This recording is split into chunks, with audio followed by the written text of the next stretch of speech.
Aleluia. Abra sua Bíblia no livro de 1 João, capítulo 5, no verso 4.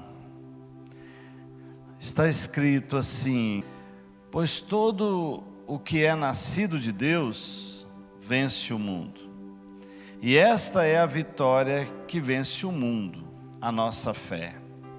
E quem é que vence o mundo, senão aquele que crê que Jesus é o Filho de Deus? Quando nós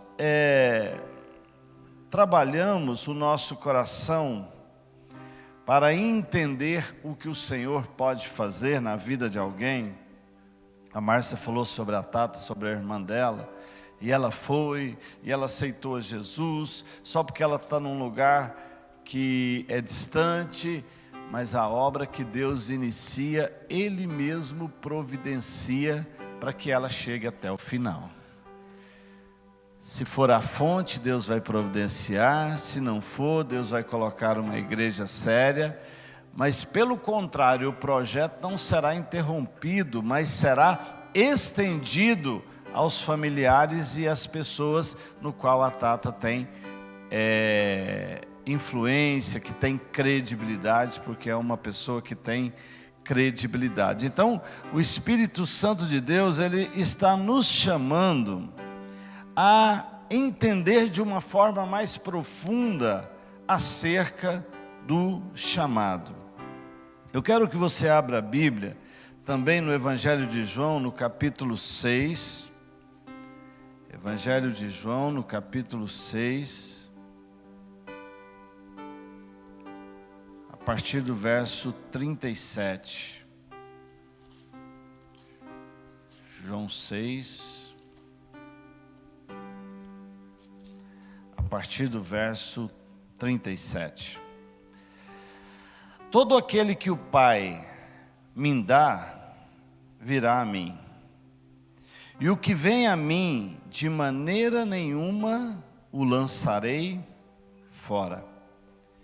Pois eu desci do céu, não para fazer a minha vontade, mas a vontade daquele que me enviou. Vou te fazer uma pergunta: você já desistiu de alguém? Quem já desistiu de alguém? Você vai falar assim: não, nunca desisti. Vou explicar melhor. Alguém que é chato de galocha, que parece que tudo que você fala para ele, ele não consegue compreender. Ou então tudo que você fala para ele, ele entende o contrário. Ele deturpa, ele distorce aquilo que você fala.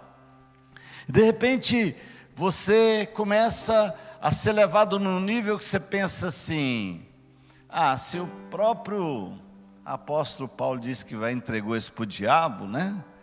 Por que eu não posso não entregar para o diabo, mas deixar que Deus arrume outro para fazer esse trabalho?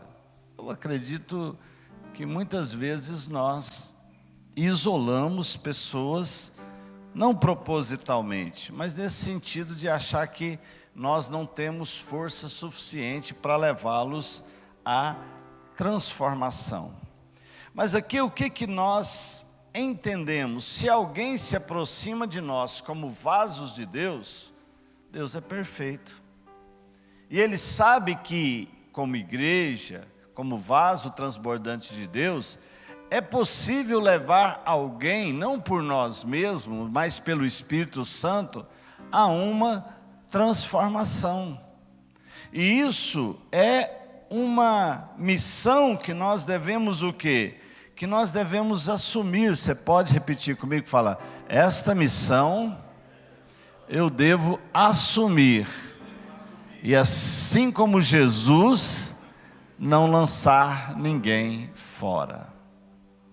É fácil? Não. O próprio Jesus aqui, Ele está falando o quê? Que Ele de forma alguma lançará fora esta pessoa.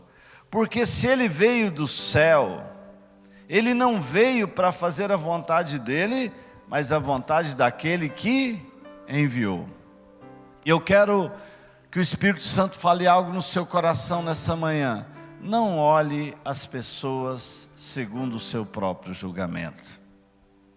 Olhe as pessoas baseadas no exemplo de Jesus que veio do céu, no qual ele entende que nós, na condição de igreja, nós podemos levar estas pessoas a não somente serem transformadas, mas nós podemos levar estas pessoas a se aproximar do caráter de Cristo. No verso 39, e esta é a vontade daquele que me enviou, que eu não perca nenhum de todos os que ele me deu, mas o ressuscite no último dia. Pois a vontade do meu Pai é que todo aquele que vê o Filho e nele crê, tenha a vida o quê? Eterna. E juntos, ou ele fala, e eu o ressuscitarei no último dia, mas como igreja, e juntos ressuscitaremos no último dia. Você já imaginou o que isso significa espiritualmente? Você ser um instrumento de Deus para levar as pessoas a ressuscitarem, para serem salvas, obterem a vida abundante aqui na terra e serem ressuscitadas no último dia. Se você trabalhar no natural, seja na condição de empresário, de industrial, de profissional, de autônomo, de qualquer forma, e você puder juntar todo o dinheiro que você imagina, ou vem além do que você imagina, ainda é pouco no que representa essa questão de ser instrumento de levar pessoas à salvação, à vida abundante e à ressurreição no último dia. Todos nós somos predestinados à salvação, e conforme a nossa obediência aos planos de Deus, que é alcançar essa vida abundante, mas nós não podemos esquecer do livre-arbítrio. Repete essa palavra comigo: livre-arbítrio. Você sabe o que significa livre-arbítrio? Que o Senhor dá todas as condições de conhecimento, de ser tocado, de exemplos, mas Ele deixa que você que decida. O Senhor, Ele nos dá o Espírito Santo, Ele nos dá a palavra, Ele nos dá a presença, Ele nos dá a unção, mas Ele permite que nós que decidimos. Eu vejo que muitas vezes as pessoas têm anos na casa do Senhor e de repente, num determinado momento, ele começa a questionar: o que é certo? O que é certo? Tem tantas coisas que se falam sobre várias religiões, que às vezes eu fico em dúvida. Se você fica em dúvida, não é o Espírito Santo que tem governado sobre a sua vida.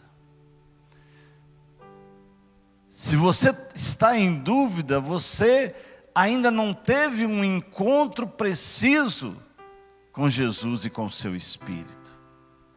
Enquanto o inimigo muitas vezes tira as pessoas do foco com coisas a nível de curiosidade, é dessa geração e bababá, você está perdendo tempo na frutificação. Você está perdendo tempo em viver esse melhor de Deus na sua vida. Você está deixando de acumular aquilo que o Espírito Santo de Deus nos dá como igreja. Os dons que me fazem perdoar o próximo, que me faz amar o próximo como a mim mesmo.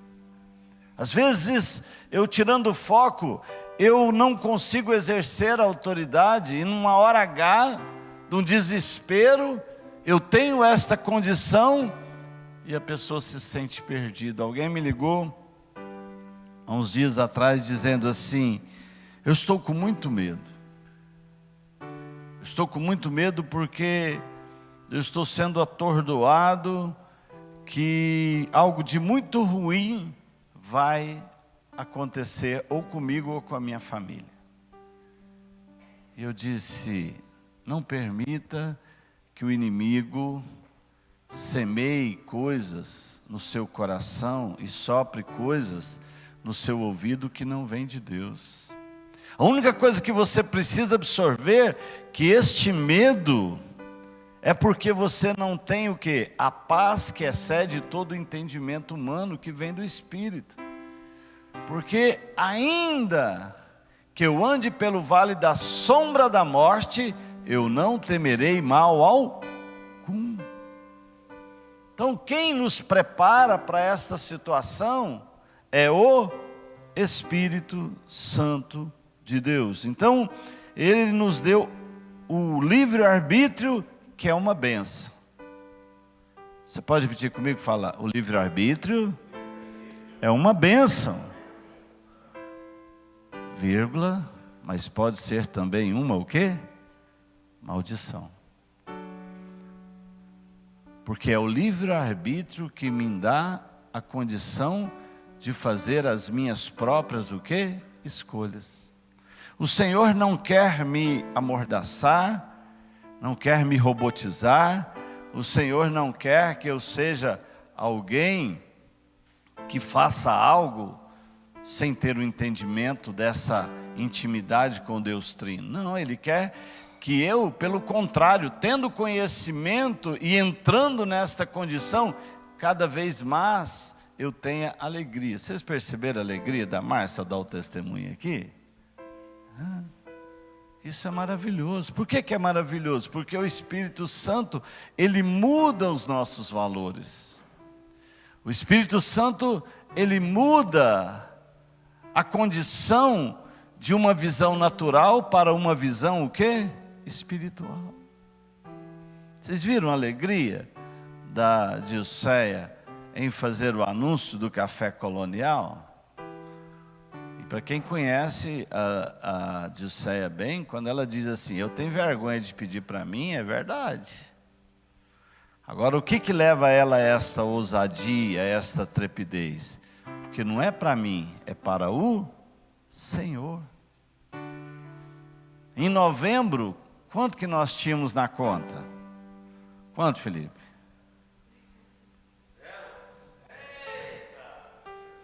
Zero. Então, quando você é impelido, quando você se disponibiliza para um projeto, quando nós falamos: nós queremos comprar o templo, é porque nós não temos vaidade de falar para as pessoas: temos uma sede própria. Não, tem uma conexão espiritual, tem um porquê espiritual. E eu expliquei isso para a liderança, é que nós não poderemos chamar no mundo espiritual que nós somos uma igreja o quê? Nós somos uma igreja forasteira. Nós somos, espiritualmente falando, nós queremos trazer uma mensagem: a fonte da vida veio para ficar em Curitiba, e ela está lançando raízes para os nossos filhos e para os nossos netos e para os nossos bisnetos, e nós vamos deixar um legado espiritual daquilo que está acontecendo na nossa casa. Quantas igrejas que nós vemos passar tantas dificuldades e fecharem? Quantas dificuldades que nós já passamos aqui? Muita gente já falou: esses goianos jeca, eles podem ter muito defeito, mas um defeito que eles não têm é desistir. Nós somos perseverantes. Pessoas nos abandonaram, pensam assim: agora vai bater o pé e essa goianada vai tudo sair correndo, né?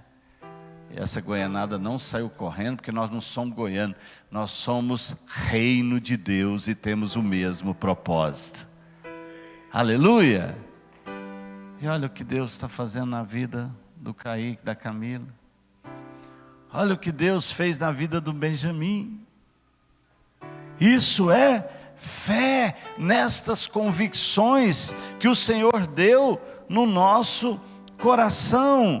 Então Jesus, está dizendo: eu sei que vocês têm defeitos, eu sei que vocês têm limitações, eu sei que vocês podem até momentaneamente serem reprovados, mas eu não desistirei de vocês. A fonte da vida não vai desistir de vocês. E no livro de Mateus capítulo 10, verso 37 diz: quem ama seu pai ou a sua mãe mais do que a mim, não é digno de mim. Quem ama o seu filho ou a sua filha mais do que a mim, não é digno de mim. O Senhor está dizendo: a palavra precisa ser praticada. Ama o Senhor de todo o seu entendimento, de toda a sua intensidade, de todo o seu coração, de toda a sua disponibilidade, e ame ao próximo como a ti, o quê? Mesmo. Então o Senhor está nos dando estas duas características, que se nós estivermos com estas falhas podem ser retiradas, e que nós possamos cada vez mais nos encher desta verdade: eu amo a Jesus acima de todas as coisas. Eu amo a Mariene, eu amo o Lucas, eu amo a Isabela, eu amo aquele que virá, o meu neto, o meu bisneto, mas eu amo o Deus que eu sirvo e que me tirou do lugar aonde eu não sei qual seria o meu destino, e Ele me trouxe dignidade, credibilidade. Então esse Deus é que nós queremos transbordar na sua vida, porque o dia que os nossos olhos fecharem, quem já foi, já foi. Mas e aí quando perguntarem: qual foi o legado que você deixou? Não, eu mantive o meu filho na igreja desde o primeiro dia até o último dia. Mas de que jeito? Não é só trazer, Deus vai fazer a obra. Mas tem o legado que precisa ser deixado. A igreja são 6 horas por semana. Mas e as outras horas? Tem um altar na sua casa? Tem um testemunho dentro do seu lar? Lá o culto continua? Você vê Jesus em todos os pontos? As conversas que tem na sua casa são conversas espirituais? Então o Senhor, Ele está nos dizendo, Ele me pede essas duas coisas. Você pode repetir comigo? Fala: o meu Deus me pede essas duas coisas para que eu chegue até o final: amá-lo acima de todas as coisas e amar o meu próximo.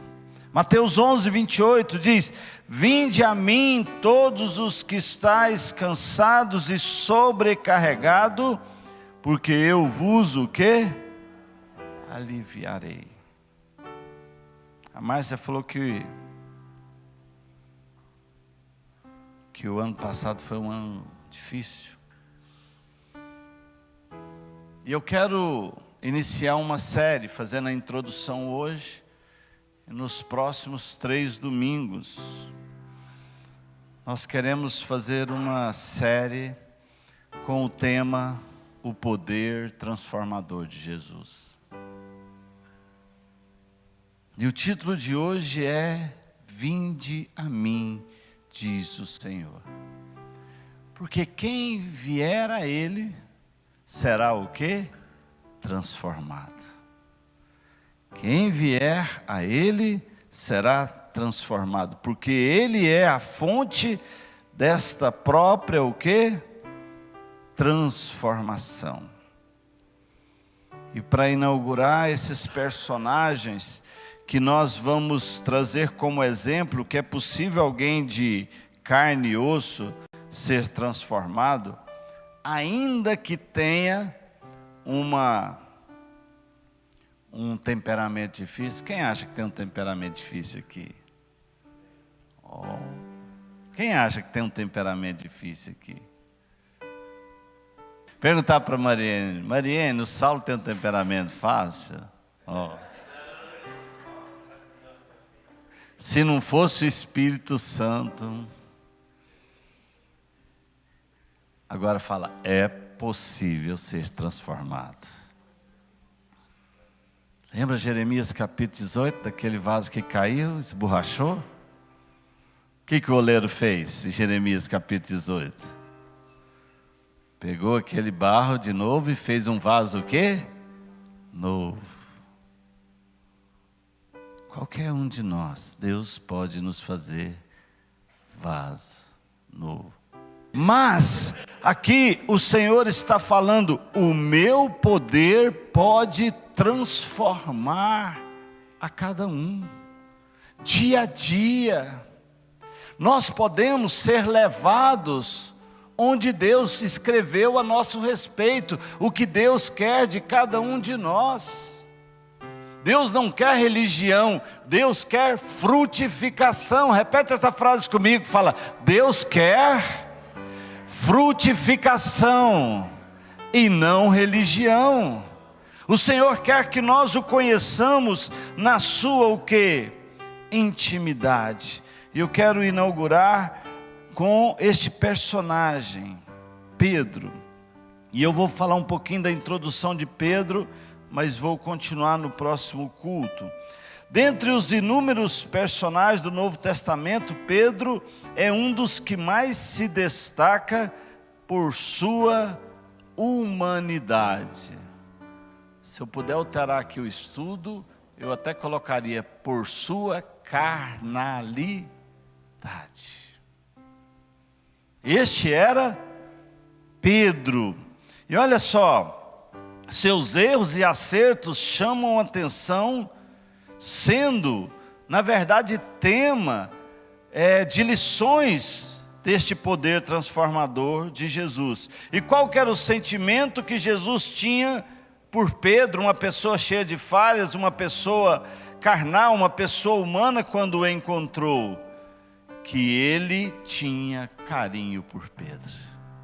Ele via em Pedro um motivo de sua esperança. Qual era a esperança de Jesus? A implantação do reino de Deus. E ele via em Pedro alguém que poderia ser muito útil na implantação do reino de Deus. Quando nós lemos no começo o Senhor dizendo: nenhum que o Pai me enviou, eu o lançarei o quê? Fora. Aqui Jesus estava vivendo o que ele estava pregando, sim ou não? Sim. Quando o Kaique não foi jogado fora, nós estamos vivendo o que Jesus ensinou, sim ou não? Quando Saulo, ele se dobra com seu coração de dura serviço a esse Jesus, a igreja, fonte da vida que acreditou em mim, ela praticou o que Jesus está dizendo aqui, sim ou não? Sim ou não? Quantas vezes nós vimos testemunho de transformação? Jesus não ama diferente.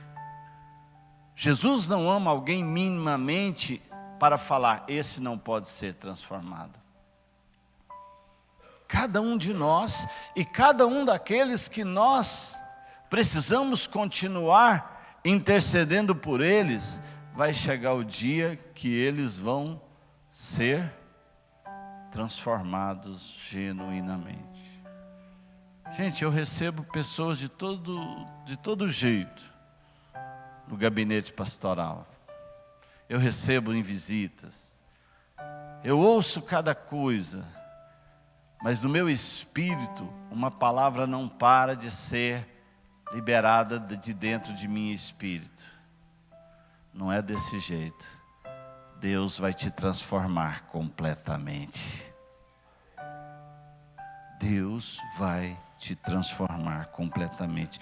E Pedro é uma destas pessoas que o Senhor, ele olhou para ele, Deus, ele via todo o potencial que Simão tinha, e Tanto é que o seu nome foi o quê? Mudado de Simão para Pedro. O que quer dizer o significado de Simão? Quem sabe? Inconstante. E qual o significado de Pedro? Rocha, pedra. Deus pega uma pessoa inconstante e o transforma em uma o quê? Rocha. Mas essa rocha, num primeiro momento, era uma rocha que precisava ser o quê? Transformada, lapidada. Pedro, ele precisava ser transformado. E Jesus era a pessoa que poderia fazer o quê? Transformá-lo. Jesus é a pessoa que pode te transformar. Então nós vamos falar sobre 3 personagens nesses próximos 3 domingos. Vamos falar sobre Pedro, nós vamos falar sobre Maria Madalena e nós vamos falar daquela mulher com o fluxo de sangue. Por que essas 3 personagens? Pergunto, por que esses 3 personagens? Um foi escolhido para ser o quê? Discípulo. Uma foi escolhida na representatividade da casa em relação à igreja, para ser auxiliadora. E aquela mulher do fluxo de sangue, uma pessoa comum. O que significa dizer? Que Deus não faz acepção de pessoas. Que Deus, Ele quer trazer este poder transformador na vida de qualquer um. Deus quer exercer este poder transformador sobre a sua vida. Pedro, um homem constante, eu não vou te negar, cortou a orelha de Malco, e o Senhor não desistiu dele, e o Senhor não desiste de você. Nenhum outro fundamento, nenhuma outra religião, nenhuma outra situação pode fazer isso na vida de uma pessoa. Fora de Jesus, tudo existe uma barganha. A pessoa fala assim, por exemplo, o diabo pode dar algo para alguém? Pode. Se um ladrão vai lá e rouba uma pedra preciosa, e aquela pedra do roubo ele quiser dar para alguém, ele pode dar, sim ou não? Sim. Mas, se aquele ladrão foi descoberto, a justiça chegou até ele, o que você fez com aquela pedra? O que ele vai fazer? Aí eu dei para o outro. Aquele outro também vai sofrer a consequência, sim ou não? Sim, é o diabo. Quando ele tem o domínio, ele concede as coisas, ele aparentemente... Eu falo porque eu tenho uma mãe que já fez não sei quantas cirurgias no centro espírita. Na ignorância dela, o que ela falava? Eu fui curado aonde? Eu fui curado aonde? No centro espírita. E a minha mãe chegou a um ponto que ela estava definhando, porque o diabo estava pedindo para trás. Assim que ele age. Ele não dá, ele faz troca para poder assumir o controle da sua vida. Jesus não, Ele te dá de forma incondicional, porque Ele te ama de forma incondicional.